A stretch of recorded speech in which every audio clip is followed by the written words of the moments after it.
السلام علیکم اسٹوڈنٹ، آج کا ہمارا ٹاپک ہے حمد، اس کے بعد نعت اور غزل قصیدہ۔ تو دوستو، شروع کرنے سے پہلے میں چاہوں گا کہ آپ ہمارا چینل سبسکرائب کریں اور بیل آئیکن کو لازمی دبائیں تاکہ نئی ویڈیو آپ تک پہنچتی رہیں اور آپ اس سے استفادہ حاصل کرتے رہیں۔ تو دوستو شروع کرتے ہیں۔ حمد کسے کہتے ہیں؟ یہ بلحاظ موضوع کی قسمیں، شعری کی قسمیں ہیں۔ اس میں حمد آ جاتا ہے، نعت ہے، غزل ہے، قصیدہ ہے، مرثیہ ہے، شعر آشوب ہے، ریختی، پیروڈی، گیت وغیرہ۔ تو آج کا ہمارا موضوع حمد، نعت۔ حمد کسے کہتے ہیں؟ حمد جس میں اللہ تعالیٰ کی تعریف کی جائے، اور نعت جس میں رسول اکرم صلی اللہ علیہ وآلہ وسلم کی تعریف کی جائے۔ اصطلاح میں حمد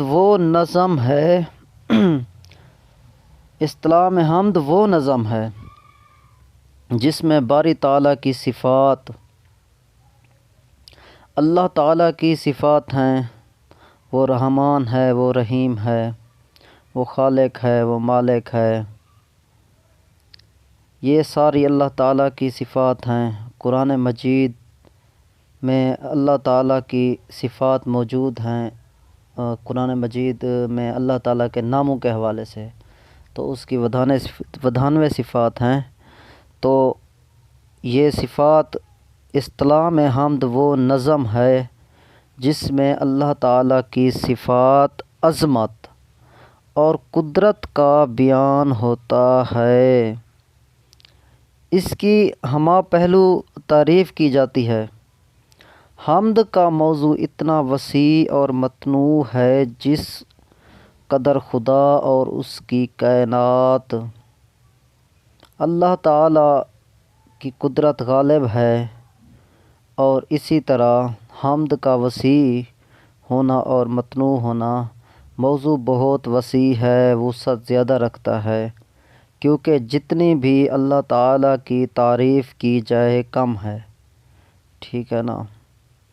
تو اسی طرح جس قدر خدا اور اس کی کائنات، گویا اس کی وسعت کی کوئی انتہا نہیں۔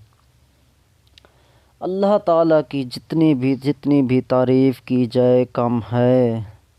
اللہ تعالیٰ نے قرآن مجید میں کہا ہے نا، وَمَا قَدَرُ اللَّهَ حَقَّ قَدْرِهِ۔ جس طرح اللہ تعالیٰ نے قرآن مجید میں کہا کہ جتنی میری تعریف قدر کی جائے کم ہے، مطلب جتنا میری قدر کرنے کا حق ہے تم لوگوں نے نہیں کی۔ فما قدر اللہ حق قدرہ۔ تو حمد کا موضوع بھی اتنی وسعت رکھتا ہے جتنی کہ اس کی کائنات، گویا اس کی وسعت کی کوئی انتہا بھی نہیں، اس کی جتنا بھی تعریف کی جائے کم ہے۔ ایک جگہ قرآن مجید میں ہے کہ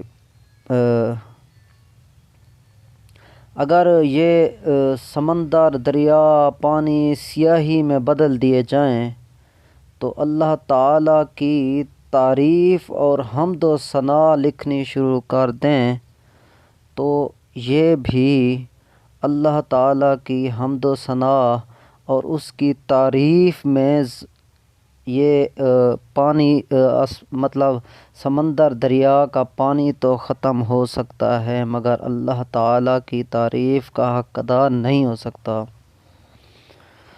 اسی طرح ہم بحر کی بات کرتے ہیں۔ حمد کے لیے کوئی بحر، وزن یا حیت متعین نہیں۔ حمد جو ہے نا، اس کی کوئی بحر، وزن، اس کے لیے وزن کی متعین نہیں ہے کوئی۔ حمد مختلف حیتوں میں لکھی جاتی ہے۔ بعض جدید شعراء نے آزاد نظم کی حیت میں بھی حمدیں لکھی۔ ٹھیک ہے، یہ اس کا وزن کا خیال اگر نہ رکھا جائے، کیونکہ مقصد ہے اللہ تعالیٰ کی تعریف کرنا، اس کی کوئی متعین حیت یا وزن یا بحر نہیں۔ اس بارے میں ہم پچھلی پڑھ چکے ہیں، بحر کے حوالے سے، وزن کے حوالے سے۔ بعض جدید شعراء نے آزاد نظم کی حیت میں بھی حمدیں لکھی۔ ذات باری تعالیٰ کے لیے محبت و عشق کا جذبہ حمد کا محرک ہوتا ہے، لہٰذا ضروری ہے کہ حمد رسمی نہ ہو، بلکہ شاعر ذات باری تعالیٰ کی عشق میں ڈوب کر لکھے۔ حمد رسمی نہ ہو ایسے جیسے بس ایسے لکھا جاتا ہے جیسے کوئی چیز، لیکن نہیں، شاعر جو ہے حمد باری تعالیٰ یعنی اللہ تعالیٰ کی محبت میں اس قدر ڈوب جائے، اس قدر گم ہو جائے کہ حمد لکھنے کا حق ادا کرے، اللہ تعالیٰ کی تعریف کرنے کا حق ادا کرے، اللہ تعالیٰ کی کبریائی کرنے کا، بیان کرنے کا حق ادا کرے۔ حمد کی زبان پاکیزہ اور الفاظ شستہ اور بلیغ ہوں۔ حمد کی زبان پاکیزہ، اچھی زبان ہو۔ اچھی زبان سے مراد ہے کہ جو حمد لکھی گئی ہے زبان، اس کے الفاظ پاکیزہ الفاظ استعمال کرنے چاہیے، لہجہ اتنا مؤدب ہونا چاہیے، عاجزی اور انکسارانہ ہونا چاہیے کہ اس کے سامنے گڑ گڑائے جیسے کوئی بندہ، عاجزی اختیار کرنی چاہیے جیسے اس سے کوئی دعا مانگتا ہے، ٹھیک ہے نا۔ ہم تو سب اللہ تعالیٰ کے در کے فقیر ہیں، تو جتنا بھی اس سے مانگے کم ہے۔ شاعر کا لہجہ انتہائی مؤدب اور منکسرانہ اور عاجزی والا ہونا چاہیے، جس سے اللہ تعالیٰ کی شان میں گستاخی بھی نہ ہو۔ تو اس چیز کا خیال رکھنا چاہیے حمد لکھتے وقت۔ شاعر خدا کی عظمت اور حمد بیان کرنے کے بعد اس سے مغفرت اور امت کی بھلائی کی درخواست کرے۔ حمد جو ہے شاعری کی قدیم ترین صنف ہے، اتنی پرانی ہے جتنی خود اردو۔ شاعری قدیم شعراء کے ہاں ہر دیوان مثنوی اور مجموعہ کلام کا آغاز حمد سے ہوتا ہے۔ قدیم جو شعراء تھے وہ کوئی چیز بھی بیان کرتے تھے، نثر یا نظم یا کوئی کتاب لکھتے تھے تو اس کی شروعات ابتدا حمد سے کرتے تھے۔ قدیم شعراء کی بات کر رہا ہوں۔ یہ روایت ان کے ہاں اتنی گہری تھی، اتنی پختہ تھی کہ ہندو شعراء، مثنوی نگاروں نے بھی اس سے انحراف نہیں کیا۔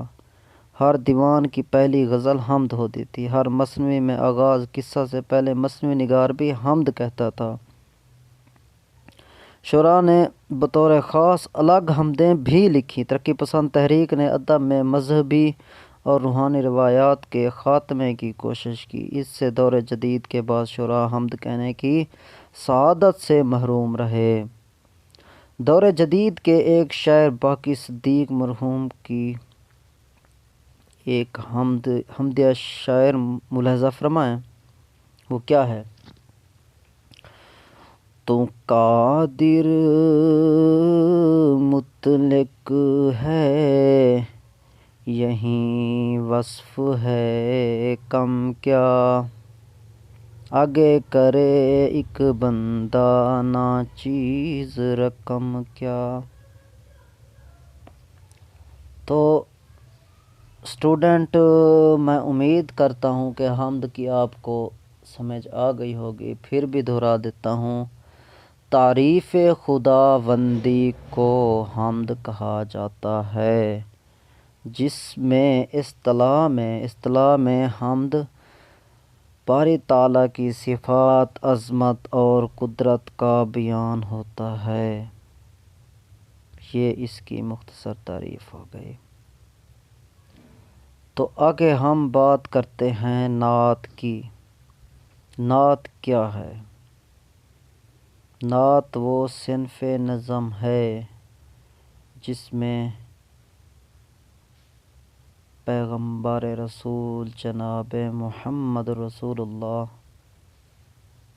صلی اللہ علیہ وسلم کی ذات و صفات، اخلاق، شخصی حالات وغیرہ کا بیان ہوتا ہے، جس میں پیارے نبی صلی اللہ علیہ وسلم کی ذات اور صفات، پیارے نبی صلی اللہ علیہ وسلم کے اندر جو صفتیں موجود تھی، پیارے نبی صلی اللہ علیہ وسلم کا جو اخلاق ہے، شخصیت ہے، اس کا بیان کیا کہلاتا ہے؟ حمد کہلاتا ہے۔ آپ کی ہمہ پہلو مدح کی جاتی ہے، نعت اور حقیقت ایک مسلمان کی آن۔ حضور صلی اللہ علیہ وسلم کی ذات اقدس سے والہانہ عقیدت و محبت کے اظہار کی شکل ہے۔ یہ کہے کہ آپ صلی اللہ علیہ وسلم سے جو عقیدت ہے اتنی گہری ہونی چاہیے، اتنی گہری ہونی چاہیے، گویا کہ خود سے بھی زیادہ آپ صلی اللہ علیہ وسلم کی محبت میں گم ہونا چاہیے، کیونکہ اللہ تعالیٰ نے بھی کہا ہے اطیعوا اللہ و اطیعوا الرسول، نبی صلی اللہ علیہ وسلم کی اطاعت کرو گے تو اللہ تعالیٰ کی اطاعت ہوگی۔ ایک مسلمان کی آن حضور صلی اللہ علیہ وسلم کی ذات اقدس سے والہانہ محبت و عقیدت کی اظہار کی شکل ہے، گویا کہ اتنی محبت ہونی چاہیے کہ اپنے بچوں، بیوی، سب سے بھی بلند و برتر آپ صلی اللہ علیہ وسلم کی محبت ہونی چاہیے انسان کے دل میں۔ آپ صلی اللہ علیہ وسلم کے ایک فرمان کے مطابق آپ صلی اللہ علیہ وسلم کی ذات سے ایک مسلمان کی محبت دنیا کی تمام محبتوں، تعلقات بشمول والدین، اہل و عیال، حتیٰ کہ اپنی جان سے بھی محبت پر فیض آپ صلی اللہ علیہ وسلم کی محبت ہونی چاہیے۔ اس اعتبار سے نعت کے 100 رنگ اور 100 مضمون ہیں۔ موضوع کے اعتبار سے اس کی وسعت، رنگا رنگی کی کوئی انتہا بھی نہیں۔ دنیا کی کوئی بھی ایسی زبان نہیں جس میں مسلمانوں نے شاعری کی ہو۔ نعت سے خالی نہیں، دنیا کی کوئی ایسی زبان نہیں جو نعت سے خالی ہو اور مسلمانوں نے نعت میں شاعری نہ کی ہو۔ اردو شاعری میں حمد کی طرح نعت کی روایت بھی بڑی پختہ ہے۔ موضوع کی وسعت اور تنوع کے پیش نظر نعت کی کوئی مخصوص مقرر حیت نہیں۔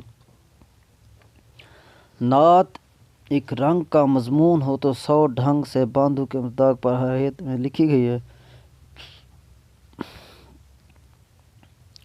شعرائے قدیم مثنوی کے آغاز میں حمد کے بعد نعت کہتے تھے۔ نعتیہ قصیدے بھی بکثرت لکھے گئے۔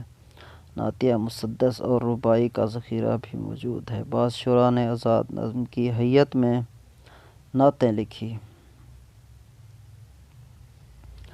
تو دوستو، میں امید کرتا ہوں کہ آپ کو نعت کے بارے میں بھی سمجھ آ گئی ہوگی۔ تو آج کا ہمارا ٹاپک اتنا ہی تھا۔ انشاءاللہ پھر اگلی ویڈیو میں حاضر ہوں گے۔ اگر آپ نے ہمارا چینل سبسکرائب نہیں کیا تو لازمی کریں، تاکہ آپ علم سے مزید فائدہ اٹھا سکیں، استفادہ کر سکیں اور نئے موضوعات آپ کے منتظر رہیں۔ تو اسٹوڈنٹ، آخر میں دعا گو ہوں، اللہ تعالیٰ آپ کو خوش رکھے، آمین۔